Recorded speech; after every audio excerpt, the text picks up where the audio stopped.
Well, hello everybody. How you doing? Dave Fennoy here. Another Wednesday, another Ask Dave Fennoy Anything. Hope everybody's doing well. Hope you booked something this week, at least one thing. Uh, a reminder that these Ask Dave Fennoy's Anything live forever on YouTube. Well, at least enough forever for that our lifetimes it should be there. My YouTube channel is Dave Fennoy Voiceover Training. Also, if you are interested in training with me, you can go to my website, davefennoy.com, and just click on the Study VO tab at the top and book yourself. Let's bring our guest on, Bev Standing. Yay! How you doing? Well, you know what? I've even got sound effects. I should use them.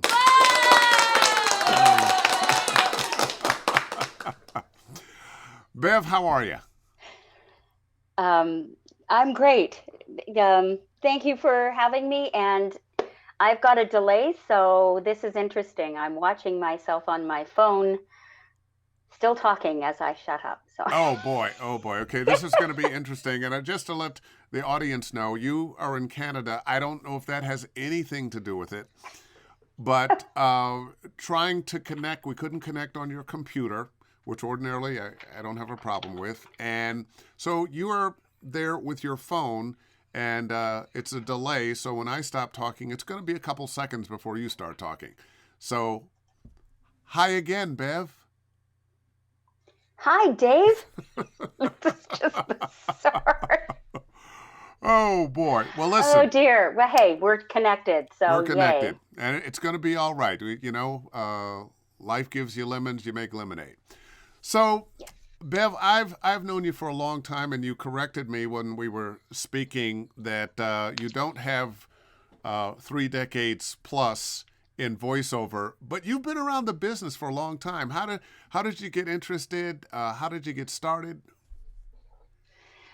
Well, yeah, we have known each other for a long time because I'm a conference junkie.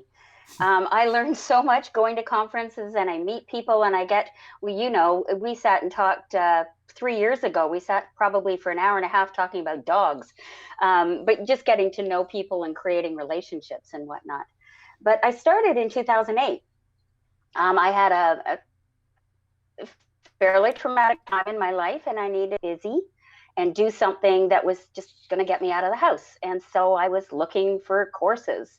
I was mic shy. I didn't really know too much about voiceover work, but I found a voiceover workshop in Toronto that I could afford and said, what the heck, and clicked enter and went and took the course. And it's been a really interesting journey. I never believed in fate until this stage of my life, and I totally do now. But the 3 decades comes into the fact that my dad was in advertising. I worked at CBC Radio in Canada, Canadian Broadcasting Corporation, and I worked on a show called Radio Drama. Started as a receptionist and left as a production assistant, working on a show in front of a live audience with voice actors calling into an on-hold agency. So all those things, I worked in marketing for 9 years, all those things lumped together to this weekend course, and things just fell into place. Oh, okay. Well, I ask everybody about their studios because we all have to have home studios these days. So tell me about your home studio. Well, I can actually show you. How's this advantage? Oh, there you go. There, it's behind me. It's a beautiful studio. My son-in-law built it for me, Mm-hmm. and so it's about a 5 by 8. It's double walled, insulated, and I have my monitors in there. So my computers are outside at the desk I'm sitting at now. Sounds a And little bit like my setup. I'm sitting at my desk now in front of my computer, which my booth is right next door with a monitor mhm. in it that mirrors my computer, and I have another set of computer controls there. Now, what's your mic of choice?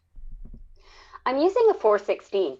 I started with an Audio Technica 3035, and I don't think they make those anymore, but I still have it.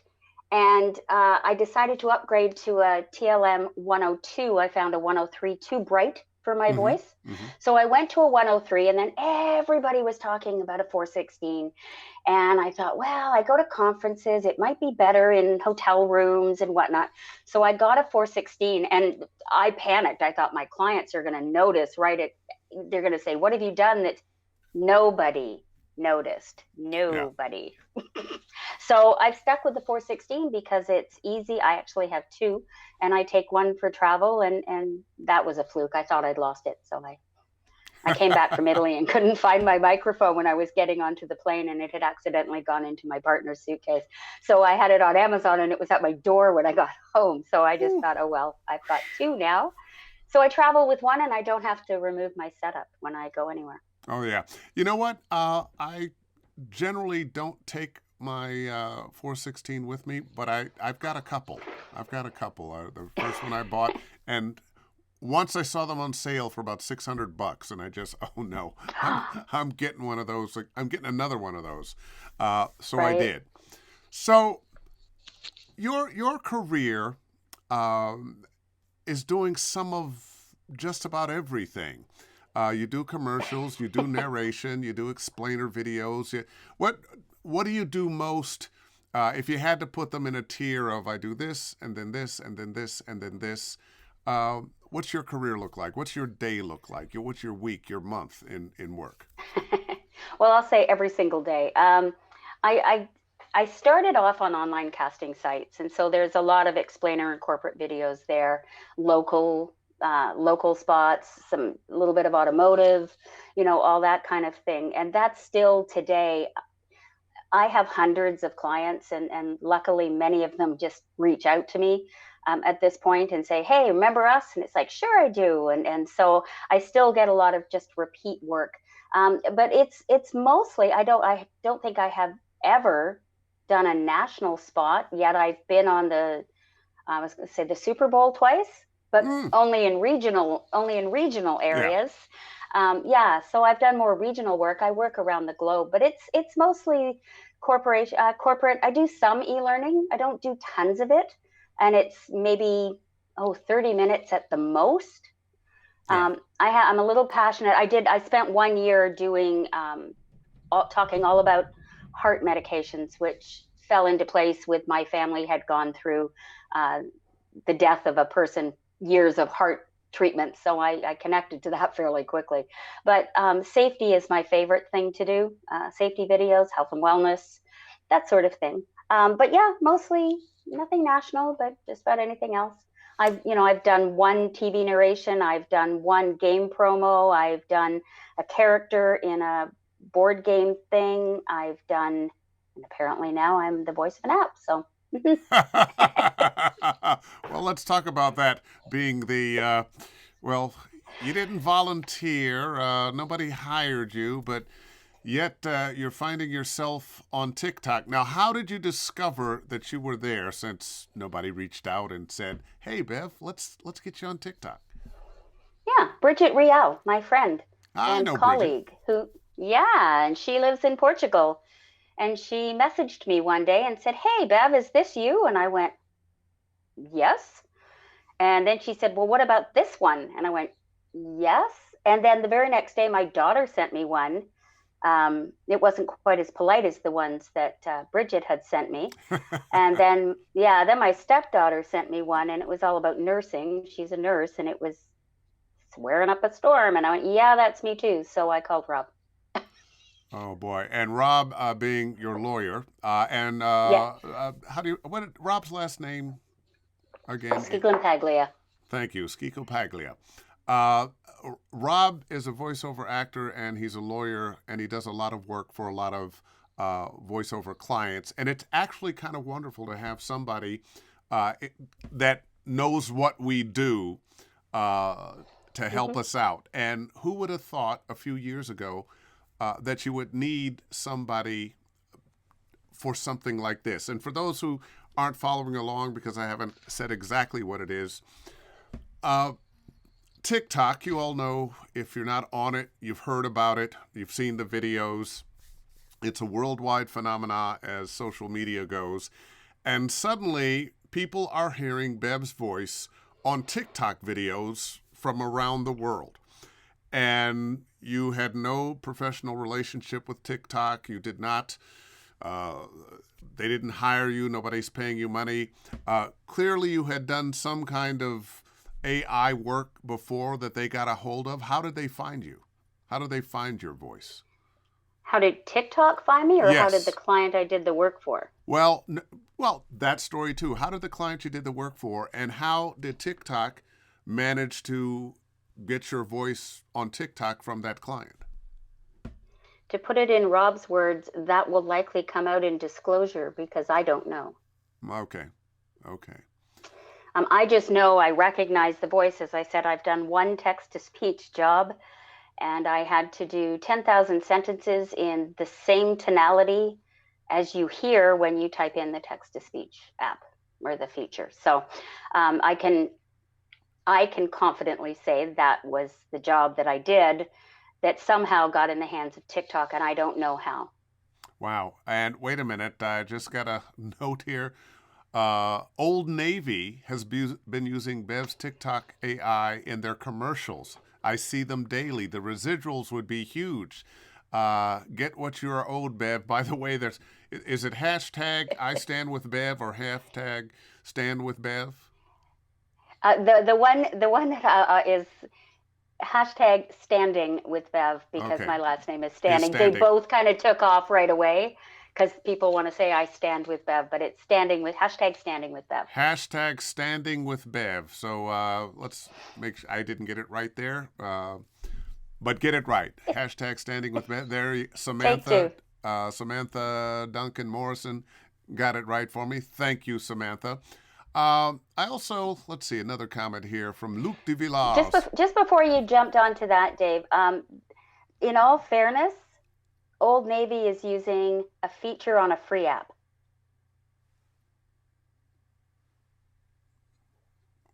So So, they're using a feature on a free app that happened to have your voice on it. hmm and so does McDonald's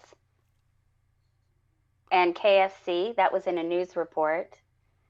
And Wendy's and Acorn Invest. Yeah, the list gets longer. But the people are using the app to advertise. Oh my goodness. Oh my, and you know it's just so wrong because nobody in this business just woke up one morning and said, you know, I'm going to do voiceover and bingo, career. Uh, People have invested time and effort in their training, in their equipment, uh, and it's not right that your labor is being shared for nothing. I mean, what I agree. now? To say How I long has agree this with you. case been going on? Well, I only found out about it in November. I'm not sure how long the text. I never had TikTok. I think I asked somebody once if they were on TikTok when this first happened. I said, "Are you on TikTok? Do you know about it?" And they said, "Yes, I'm 14." And that's the demographic is 14 to 29-year-olds are really the ones that would know all about that app. Although, like you heard, companies are using it. So I didn't have TikTok. So I downloaded TikTok and figured it out. And then I got a hold of Rob at the beginning of 2021. So it's been in the works for a while. And he had said to me, this is a big deal. We've had long conversations about this. And he said, you realize that this is going to be a bigger deal than you could possibly imagine, not just for you, but for the industry. And I do realize that. And so when I agreed to move forward, I did so with the hopes that the industry will stand up and take note on both sides, talent to be aware of what they need to protect themselves with, and companies to be aware of our concerns. And so when we come and say, well, we'd like to sign an agreement or, sign a contract, or can you cross that out, or I don't agree to that, that they don't think we're being difficult. We're being business people and Yeah, protecting our careers. But I think sometimes if this doesn't, get the publicity that it's getting, then people on the other side just don't get it. Like you yeah. said, Rob was a voice actor, so he understands. But the clients and the creatives might go, oh, didn't think of that. Well, as workers, because I mean, the work we do, we all enjoy doing. Our fingernails don't get dirty. We don't work. Well, actually, sometimes I do work up a sweat playing some of the characters I play. But typically, no. There's the joke, oh, you work in your underwear, those kinds of things. But we're workers, and our labor should not be exploited. And we really are 50 years into a war on the working class that started with Ronald Reagan, and everybody else's. The ownership class has had 1,000% raise over the last 50 years. We have not. Housing costs have gone up. Food has gone up. Fuel has gone up. Everything you buy has gone up. But for the average worker, and I say this as somebody, I'm not suffering in terms of my lifestyle.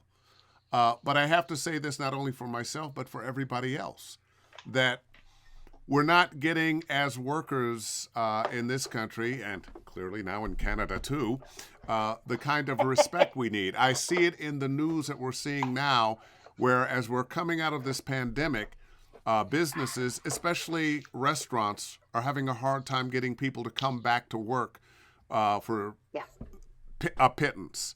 I've heard that McDonald's is going to pay their corporate workers in their corporate stores $15 an hour. Now, that's only about 5 or 10% of their stores. But we're at a point where the working people of America and other places on the planet are saying, oh, no, we've had enough.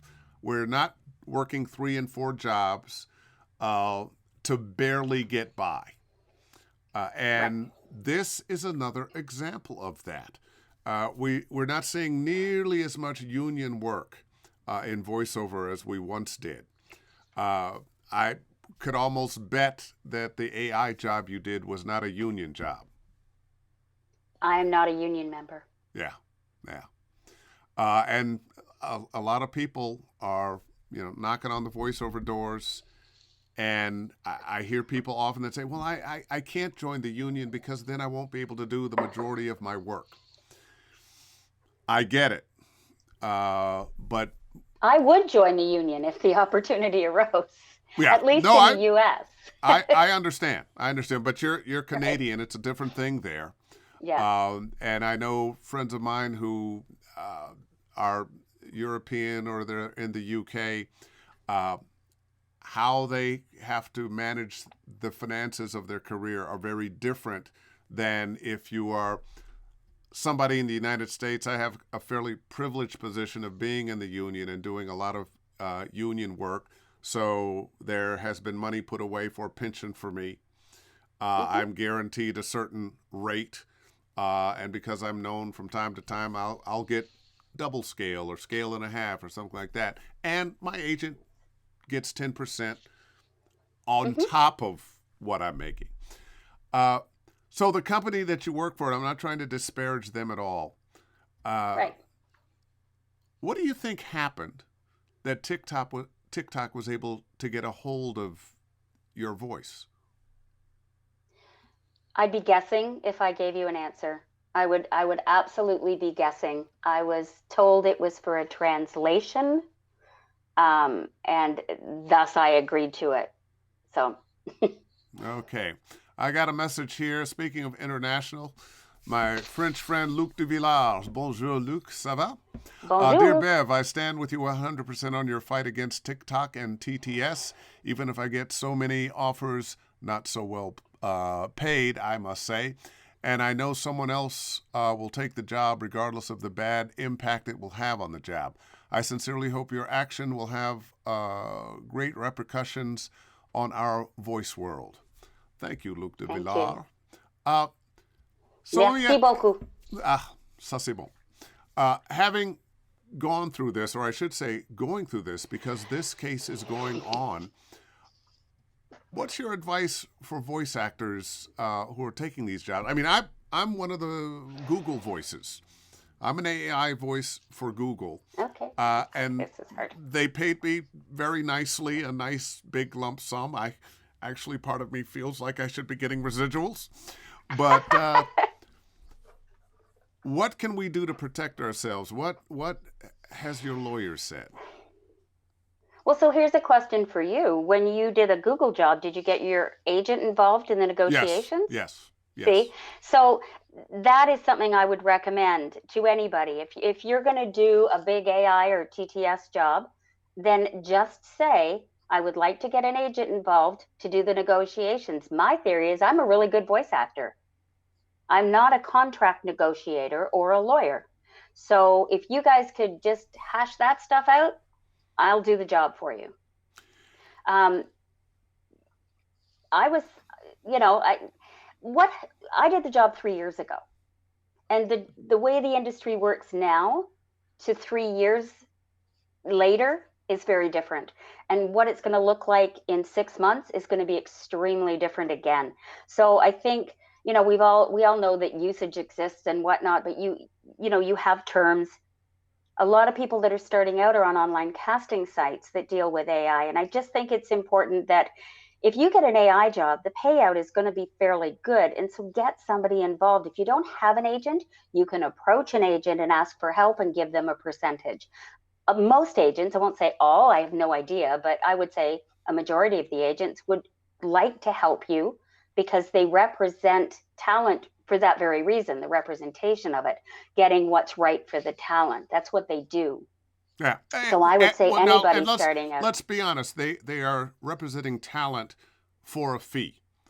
They're getting Mhm. 10% over and above what the talent is getting. That's Right. how they make their living, which is very different business model than the pay-to-play sites, which make you pay them a fee and then they take 20%, and Some sometimes do. you don't know exactly what they were paid for your services. They're being a pass-through Yep. that doesn't pass the majority on through to you. Uh, I got, let's see, Nikki Moe here with a question. Hi, Bev. I thought you mentioned you're having used pay-to-play sites. Do you also have an agent, and are you union? And you answered the are you union question. You don't. But do you have an agent? I have several. Okay. Yeah. Good. Good, good, good. And Uh, yes, I'm on online casting sites, but I'm very picky. yeah. And I I completely agree with you with you do better with an agent. And if you're looking for an agent and you're already working, one of the best things you can do to attract an agent is to ask them to negotiate for you because they're looking for that 10%. Hmm. It's a lot easier if you come in with, oh, geez, I've got this gig and it's ongoing and can you handle this and keep me scheduled and make sure I'm getting enough money and so forth. Oh, yeah, they're going to take you. They're going to take you. Let's see. Maurice A. Scott. It's no different from intellectual property. We should own the rights to our voice and how and when it's used. Definitely. Hashtag standing with Bev. Thank you, Maurice Scott. There's this sounds so funny. I'm kind of trending right now, but so is Rob. So Rob has been interviewed a few times, and if you listen to any of his, he gives some really good insight onto the copyright laws and whatnot. So um, that's why I said I'm going to let him do what he does and talk the legalities of it. But yes, there are ways. Moving forward, there's a ways to protect you, but there's also some concerns. And in one of the interviews, it was if you work for a small company, and so don't hold me to this because if I get it wrong, but I'm pretty sure I got the gist. If you do a contract with a company and that company gets sold, your contract doesn't go with them. So now you need to get a contract with the new company if you know if it's sold, who that is. So that's a bit of a difficulty that's in the industry right now. That again, I'm hoping that, like I said, Rob said this was going to get picked up by the media, and it got picked up within 3 hours of the file being claimed, or the complaint being filed. So he said, be prepared. And it's because everybody's got their eyes out. If you can just take whatever you want and use it any way you want, we're in trouble. We as a people are in trouble, Well, we've right? seen this. I was a musician for many years, and I've seen this in the music industry. Once MP3s came along and Napster, uh, suddenly the record business was gone. You can still make a little bit of money selling records, but if you're not touring, if you're not making money, that's where the record business has gone. And basically, what you're saying is, our work, once we let one person use it, this is what I'm seeing. We let one person use it. They've paid us for it. Now it belongs to them. And if they sell their company, your work, what you have produced for them, goes with that company to be used any way they want, which... Well, I believe the work still belongs to you, but your agreement or contract is null and void with the other company. But the work still belongs to you. Then... Which is my recourse. And what should happen is they can't use it until they have made arrangements with you. Yes, and that would be a huge plus if that happened. That's what I'd like to see in this industry. I'd like to see this huge case that I've got make a difference to everybody, both sides. All right, we've got a comment here from Sarah Tyndall. Great advice. I'm very wary of translation companies now. I recently asked a company what their use for my voice in building their AI translations. When I joined them, they were not offering clients voiceover and AI. They will not respond. Yeah, one of the things we see on Facebook now, advertising, have voiceovers done easy. We've got this AI that you don't have. Don't hire anybody. Save your money. Use this AI, natural sounding voiceovers.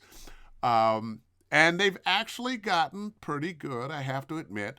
I still don't believe that these voiceovers that they're doing via AI are going to have the perfect imperfection of how we actually speak.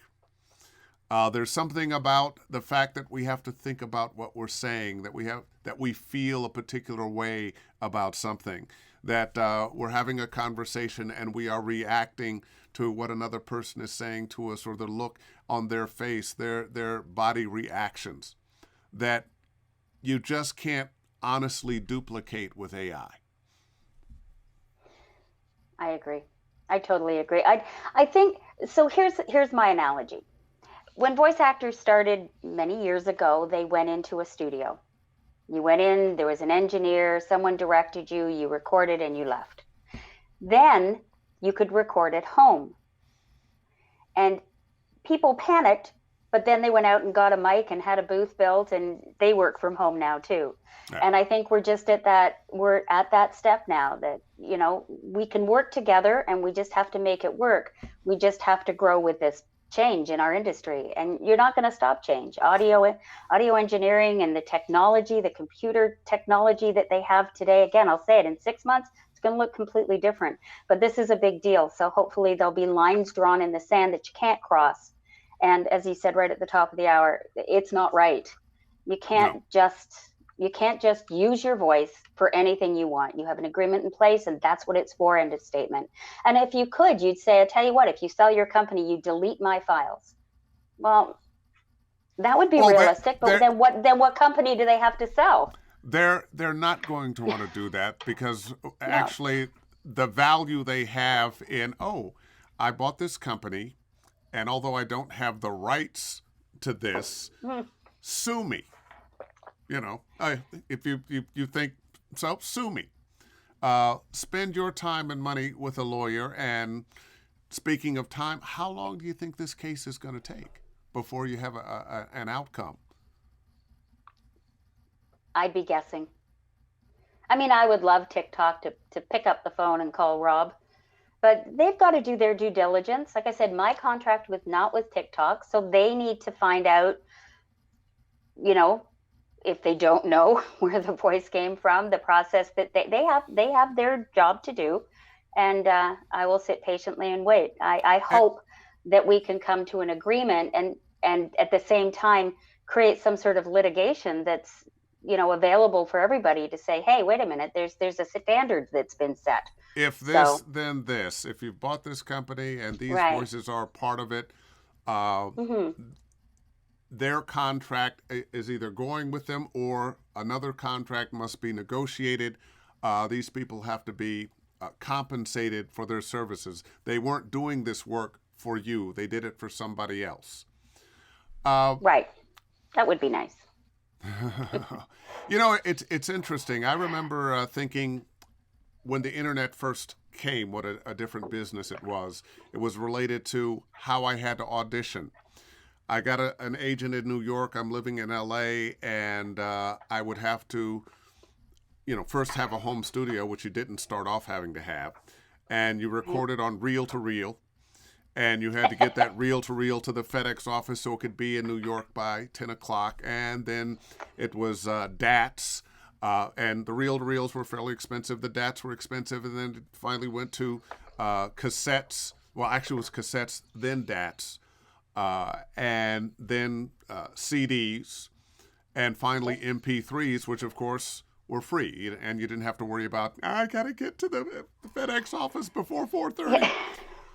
Uh, we are so at the effect of the world as it is, and if you've been in it since 1990 in LA, as I have, you've seen a lot more of the change than people who are getting in now, and this is how the Hmm. world works now, and this is what it is.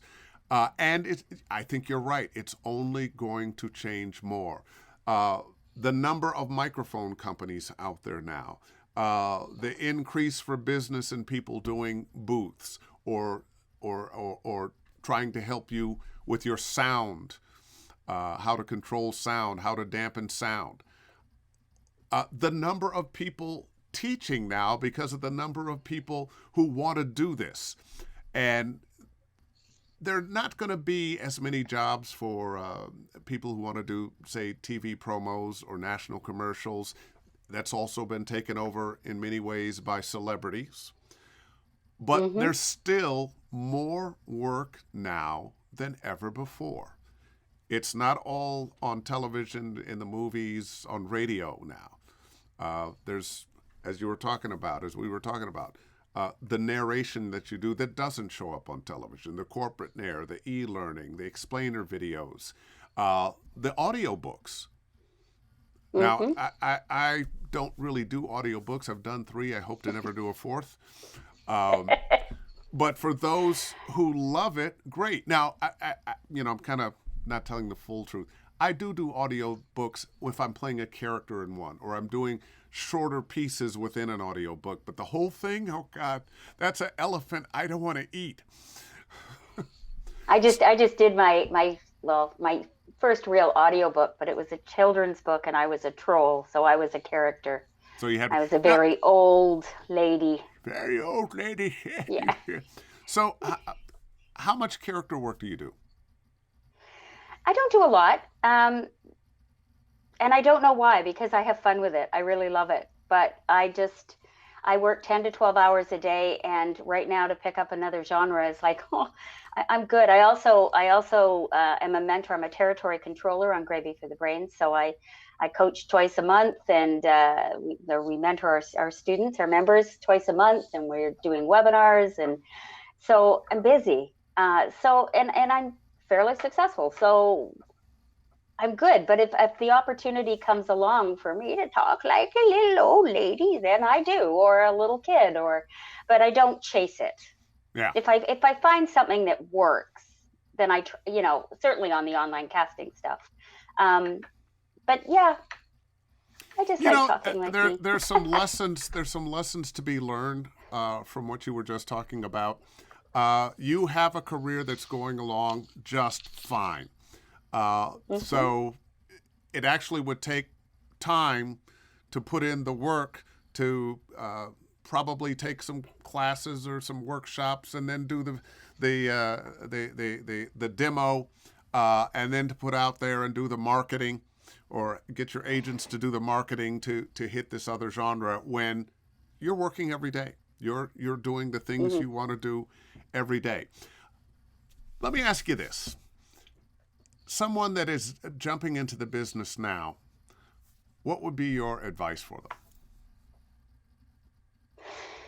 If you're jumping into the business now, the first thing you have to do is train acting, improv.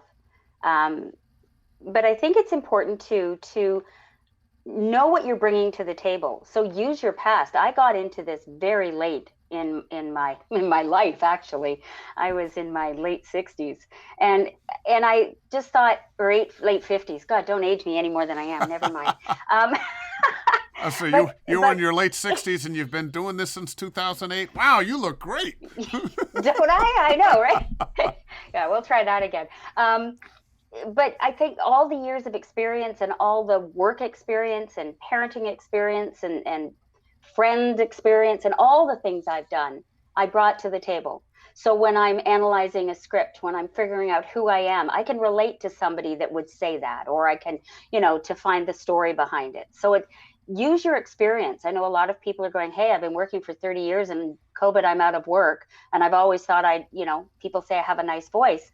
Well, explore this, but be realistic. And maybe what you want to get into is narration and in something really strongly, so that you're comfortable with what you're saying while you're learning the the technical part of all this and the marketing part of all this, right? So just use what you have and acknowledge what you're bringing to the table. I think that would be hugely beneficial. Start where you are, do what you can. John Perfect. Meisner again. The precedent this sets could become known as the Standing Act or the International Standing Treaty. Isn't Wow. TikTok a Chinese company? It is, I Yeah. believe. Well, there's the treaty. Let's see. Natalie Yeah. Hitzel says, "Do you see synthetic voices as a threat to our ability to make a living in this industry?" No, because I think that if we work with the AI people and the companies, that there's going to be uses that we're going to disappear on, but there'll be new ones coming in. I just don't think.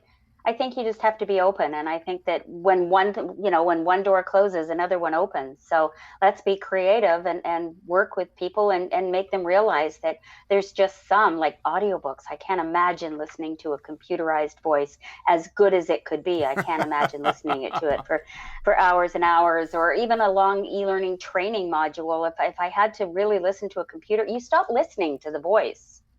Yeah. Explain short little 30-second explainer, minute explain. Maybe we'll lose out to those, but something else will come along. There's things that I think are perfectly okay. You're pulling up into a fast food restaurant, and instead of the person taking your order, maybe you're talking into a microphone that's an AI that says, "Hi, welcome to Burger Place. What would you like today? We have a sale on this, that, or the other." Uh, you've bought a piece of equipment that you have to put together, and maybe there is a voice that says, "First do this, along with the pictures and what." I don't have a problem with those jobs, but I think for most commercials, I think for most narration, where you really want a human touch, for video games, I've seen a company was trying to do it with video games.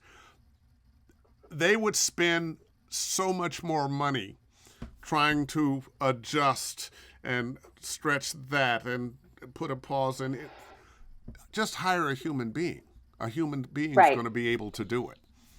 I had I J. mean, Michael. you're in the booth, and they direct you, and they say, "Could you just try this?" And you do it instantly, or you have to be an engineer. I had J. Michael Collins on a few weeks ago, and we were Hmm. talking about AI, and he and I are pretty much on the same wavelength, that there's going to be a certain amount of voiceover work that's going to disappear, but it's at the bottom of our barrel. Uh, Hmm. the world is still going to be looking for actual human connection from voices, I believe. Well, that goes back to what you asked me, acting. Take some acting classes, Yeah. Oh because gosh. you have to acting and reacting. You have to be able to act. And I say this, I just, one of my students just got on an on hold messaging roster, and her audition was simply, who are you saying this, and who are you saying this to? For example, you're working in a school, you're a principal, and in walks a parent, or you're the person, a clerk in a pet store, and in walks a little puppy. Your whole attitude changes, your whole body changes, your whole expression changes, and that comes through in your voice. So, um, and they read the lines two different ways, and they just sat there and went, "Wow, what a difference!" And I said, "Who are you? Yeah. Who are you acting? Who are you pretending to be? Who are you? Who are you?" In my teaching, one of the things I say is just what you're saying. My example is how you speak to your mom is different than how you speak to your dad, is different than how you speak to your boss, is different than how you speak to the person you're in love with, is different than how you speak to the bum on the street that's trying to get some money. And not that that's necessarily negative or unnegative, but it's different. How you It's speak to different. a child. How do you speak to a baby? How do you speak to a dog? All these, it's who you are and who you're talking to that determines how it comes out of your mouth, along with what are you thinking, how did you feel that day, so forth and so on. Uh, Yep. and nobody is the same all the time. On day one, everything was wonderful. We woke up, had a great night's sleep. The person you love gave it to you just the way you want. There's money in your bank account. The sun's shining. And somebody says, "Hey, how you doing?" "Oh, man, I am so good." And another day, the one you love left you. You're out of money. You got fired from your job. "Hey, how you doing?" "Oh, man, life sucks." You're still the same person. That's right. It's what are you reacting to, and who are you talking to? Who are you on this particular day? I I popped this up. Victor Singleton popped up. Several McDonald's locations around Chicago have an AI voice taking orders at their drive-through. I That doesn't bother me. That doesn't bother me. And does that take away an employee? No, because it takes away one of the jobs that employee was doing, who was standing at the window taking orders and handing them out to people. Um, and for me, I don't do fast food a lot, but one of the things I've noticed when I do is so often they don't get the orders right. So you want to check them before you pull away. And I think one of the reasons for that uh, is not a reflection on the person doing it, but they're not that interested. They're not that motivated to be the very best they can be, because they're not treated, they're not paid like they should be the very best they can be. I've heard too many times on the radio, on television, "Oh, yeah, you just, you're flipping hamburgers, that doesn't deserve any more than $7, $8 an hour." Yeah. Uh, but people Until have to it's make a your living. hamburger. Yeah. And I've heard it said about us, "Oh, you're just talking. Come on. You're just talking. How hard can that be?" Yeah. Yeah. Your look said it Yes, all. we're Say, just. "Yeah, I know where's that but person? I you want know, to strangle him." it's like people say, they're involved in some. Uh, well, here's a good example. We'll just say running a store, and they go, "Oh, I've been told I have such a good voice. I should do that." Um, maybe I could get working in a couple of weeks and give this day job up. But if somebody came up to them and said, "Oh, I should just run a store," they'd look at you and go, "Do you know how much is involved with running a store? You don't just stand here and boss your employees around. You have to, do so much more." And again, so when people are starting out, the lower jobs are going to be, given to AI, but that just opens up the opportunities for you to do the bigger jobs right off the bat. Yeah. The good paying jobs that are, paying you according to, I'll say, industry standards, whether they're union or non-union. Um, you want to go in and buy a pair of really good running shoes, you're going to pay for them, but you're going to have them for a while. You're going to have You're them going for to a be while. good. I'd also, on the flip side of that, celebrities in our business. I know for so many jobs, for so many clients, there's so many celebrities that have taken over those jobs. It's a little bit of uh, a pain in my butt. I see it in the number of animated movies, but on the flip side, of course, if the stars didn't take those parts, those movies might not get made. And it gives us a chance, those of us who consider ourselves journeyman voice actors, is what we do for a living. We end up getting parts in those movies that the stars are starring in. So it's a double-edged sword. It's a double-edged sword. So, yeah, let's see. Anybody else? Let's see. Some more. Thank you for speaking the truth, Dave. You're welcome, Marion. Theo Mezzacapo. I think AI will only be able to go so far. It's similar to CGI. No matter how advanced it gets, the human eye will always be able to tell the difference between real and computer. With AI voice, we'll be able to tell the difference between real emotion and compiled clips. And I think that's very true. Let's see. John Meisner, you've had a couple of good comments today. Anyone has Google Home or Alexa knows that the McDonald's AI is going to screw up all kinds of orders. I'd like a cheeseburger, you say. Did you say linebacker? You know what, John, you are so right. I get that, and I'm annoyed every time I have to talk to one of those machines, and you have to talk to them a lot. Something's wrong with your credit card. You got to talk to them. You're calling almost any place on the planet now, any business and you're going, "Hi, your call is very important to us. How may I help you? If you'd like A, dial 1. If you'd like B, dial 2. Except A is like A, B, C, D, E, F, G, H, I, J, K, L, M, N, O, P. And you've gone through this whole why is this taking so long? A person could just say, "Oh, what do you need?" "Oh, okay, bing, you're going there." But no. There's a company that I have to call every once in a while, and I'm the on hold voice. And it's like, "Put your credit card number in now." And I do. And they say, "That's not right. Please say your credit card number." So I say it, and they go, "I'm sorry, I didn't get that." And it's a Canadian company, so I have to say, I'm sorry, I didn't get that. Please try again." And I'm like, "I said it clearly." I'm yelling at myself. Anyway. Oh, that's funny. That's funny. Oh, got another comment from a buddy, Luke. What worries me is that, yes, a part of the voiceover work will disappear. E-learning, motion design, commercials. Some commercials, not all. Voice actors are safe for now, but my point is, if we are more and more voice actors and voiceovers on the market, like you've said, it is going to be harder to share the games with an AI while we're already struggling as humans. Sci-fi point, it could create a hate over the AI. Whoops. I knew that it only gives me 30 seconds. It could create a hate over the IA and robots and war against machines, yada, yada, yada, Matrix, Terminator.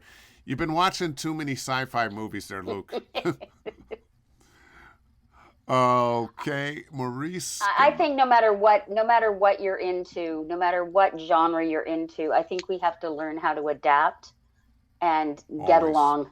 And that goes with everything in life to me. But we just have to adapt and get along and figure out how we can make this work and make this beneficial for all people trying to get into this industry and people who are trying to stay in this industry. Yeah, too true. And the only constant is change.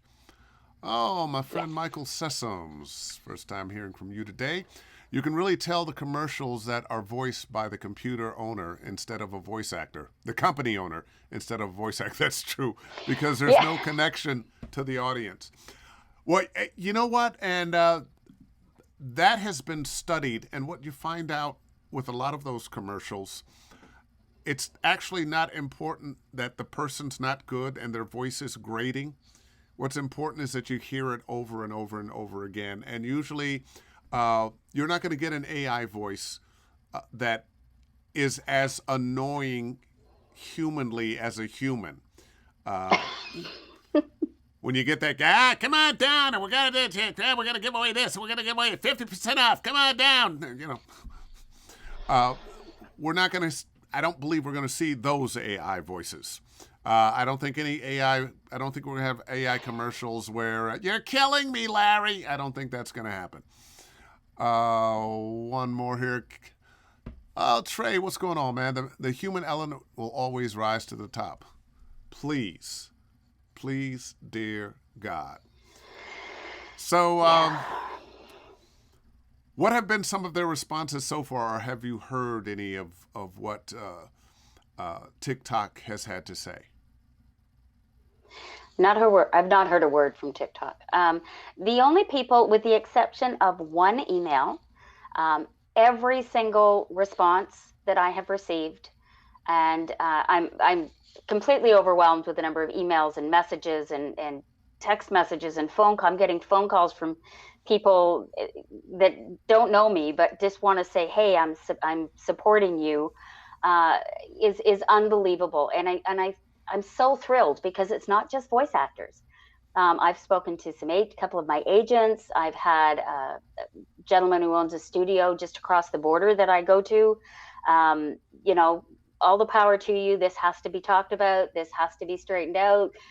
Thanks for fighting our fight. It's been amazing. So I don't even remember your question, but that's what I've been getting, is just constant great support. And I want to apologize for I have to keep switching arms. I'm holding my phone while it's plugged in, because otherwise the battery will die because of our technology issues. Because of talking to people on FaceTime with that, I bought a whole little thing. I don't have it right here by me, but it's a phone holder, and it sits up. You can put it at any angle, and your hands are free. So, Well, I could put this on something, but I've got my earbuds in one side, and I've got the charger on the bottom, so I can't rest it on anything. I'm trying, but I keep moving. So. Oh, I got to share this. Michael Sessoms, I have deleted TikTok on all my devices after hearing your story, Bev. Hashtag standing with Bev. Thank you. There's been a lot of people that have gone on and made TikTok videos saying, don't use the text-to-speech feature. She's, this is Bev Standing's voice, and she's not. I just think it's important the message get out to the creatives and the talent to make sure you have agreements in place, and the industry has to come up with agreements as we move forward that work. That's the big thing behind all this. Absolutely. I've got a message here from Jody Krangle. Hey, Jody. Just be the best you can be and have a relationship as a skilled provider with your clients. They'll keep hiring you because you make their job easier. Excuse me. You're a partner in a way that an AI can't be.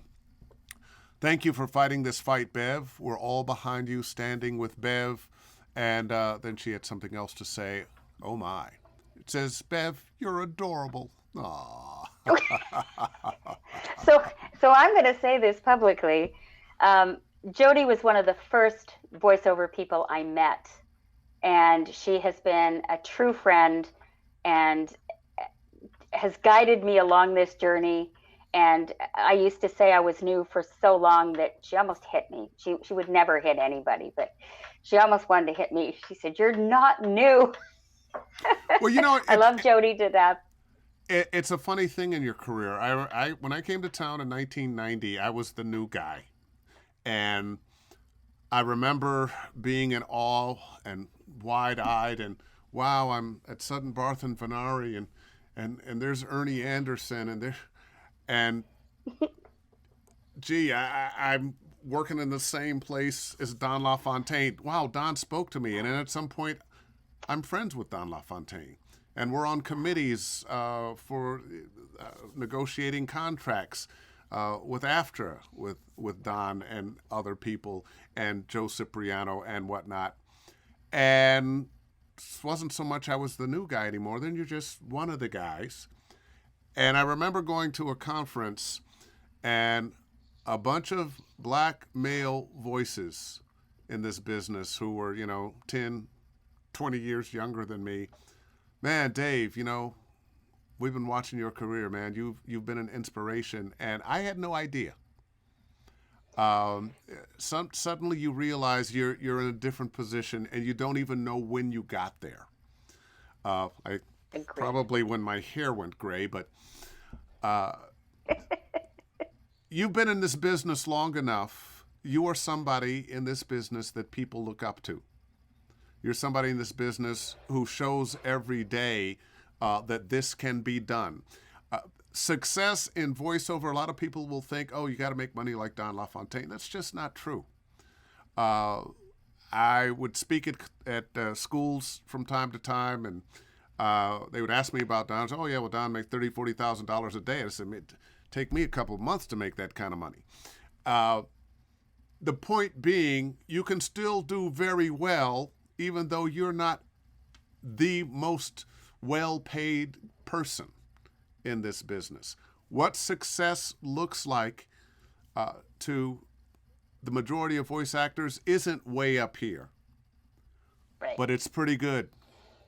It's pretty doggone good. And if you are happy, if you are paying your bills, if you are supporting your kids, and enjoying your life doing something you want to do, you're a success. Yeah, and for me, I mean, I really don't think I ever want to retire. I love. Some days I get up at 5:30 just because it's like, ooh, I've got that job I have to do today. Well, I want to get my voice warmed up so I can do that. And I just love getting up every single day. It truly is a blessing. And I have forced myself to call it quits at supper time and say, hey, I have um, a family and I'm going to stop working. I mean, when I was starting out, I had a day job and I would work 8 hours a day, and an audition would come in and I'd go, oh, got to do that. And then turn off the TV, go down and do your audition. You're in your little closet or whatever you do. But I'm not at that point now. I work Monday to Friday, and I work, 10 hours a day, but I love what I do. It doesn't yeah. feel Well, like work. we sometimes get. I know for me, now, one, I'm not getting up at 5:30 in the morning. I'm very sorry. That's just not. I was a morning jock on radio for a lot of years. I had to be up at 3. I sleep in Yeah. every chance I get. But uh, I love what I do. I love the fact that I might start a session at 9 o'clock that goes for a couple hours, and then I might not have anything for a while, and maybe I'll take a half-hour break or an hour break and just sit around or read a book or go for a walk with my dogs, come back and do something, but I never go out too far because the phone goes off. Yeah. There's, hey, listen, can you get this in the next 15 minutes? I've noticed that's been happening a lot. But anytime you're able to do something like we do, something that you love, that's you enjoy doing it, and it pays you money, you're miles ahead. You're miles ahead. Not only that, the people I've met. You mentioned J. Michael Collins. He's another one. I went to my very first conference to meet him, and ended up meeting him and Mark Grau and a Oh, number of other people. talking to all my pals. Exactly, right. And because I didn't know anybody except Randy Kay, who had been called in to replace someone who had to bow out. And I had met Randy online. So she said, oh, just hang with me. Well, she hung with all the other presenters. So did I. So I was interested, very early on, met some really great people. And to this day, I mean, if they know my name, I've stayed in touch. I've stayed connected. This industry is just so amazing. And you said this in another interview you did.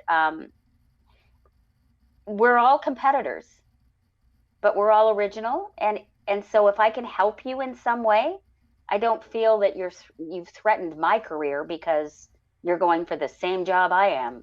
I just We're all it's going, just such a we're all going for the same. So many people, I mean, and now it's spread out even more because I'm seeing scripts now, especially in video games and animation, where it's not a role for a guy or a gal, it's a role for a person. And they're not necessarily looking for one or the other, or some other binary person. sure. But it's what do you bring to the table? And one of the things I love about this business is just what we're talking about here now is the mutual support. Uh, People aren't trying to cut you off at the knees. They're trying to help you. Yep. Well, listen. And this, just very quickly, that goes back full circle to what you bring to the table. Because if you're passionate about something that you can connect to the script better than the person beside you, you have a better chance of getting the job. So, yeah. Absolutely. Absolutely. Well, listen, I stand with Bev, or hashtag standing with Bev. Jesus, get it right, Fennoy. Let me raise my hashtag standing with Bev. There we go. Yes. Somebody get a shot of that. There we go. Well, fantastic. I will be watching how this case unfolds.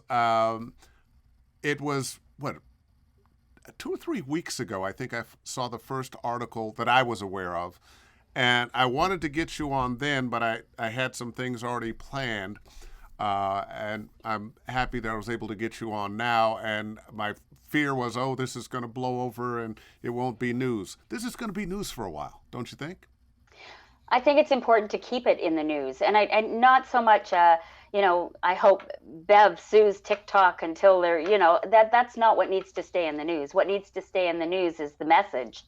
And that whole thing we've talked about on agreements and contracts and drawing that line in the sand and all that. I think that's what needs to stay in the news for everybody, not just the talent, but we need to keep this conversation going with the creatives and with the end clients and even with the end users. Well, listen, I'm going to say goodbye, but I'm also going to say thank you for standing up, Bev Standing. I know. It shouldn't be a joke, and it's really not. Truly, thank you for standing up for yourself and the rest of us in this, because we're all going to benefit, and it's important. So thank you for joining me. Thank you for your insights. Can I add one little thing? Absolutely. Somebody said to me, I had a reporter ask me, she said, "You don't sound too angry about it. You sound like you're laughing and you're joking." And I said, "Well, talk to me for a little bit and let me, give you a few more details and let me tell you a little more about it. And you'll hear the passion and you'll hear the frustration that comes out of it." But honestly, it's the support I'm getting from the community, both sides. It's support I'm getting from my family, from my friends. Thank you. Because without that, I might be a lot angrier and a lot more upset. But I hold true my acting ability to stay in the moment and be able to put it aside when I'm behind the mic. And when I'm not doing that, I know I've got all of you behind my back. So it's not going unnoticed. Thank you so much. And you have the last word. Thank you, Bev Standing. Thank you very much. And all right, well, that does it for another Ask Dave Fennoy Anything. Wow. Well, we'll be following Bev Standing and this case as the world continues to turn and change and new things are coming all the time. See you next week. Next Wednesday, I'll have a different guest. And in the meantime, book something. See ya.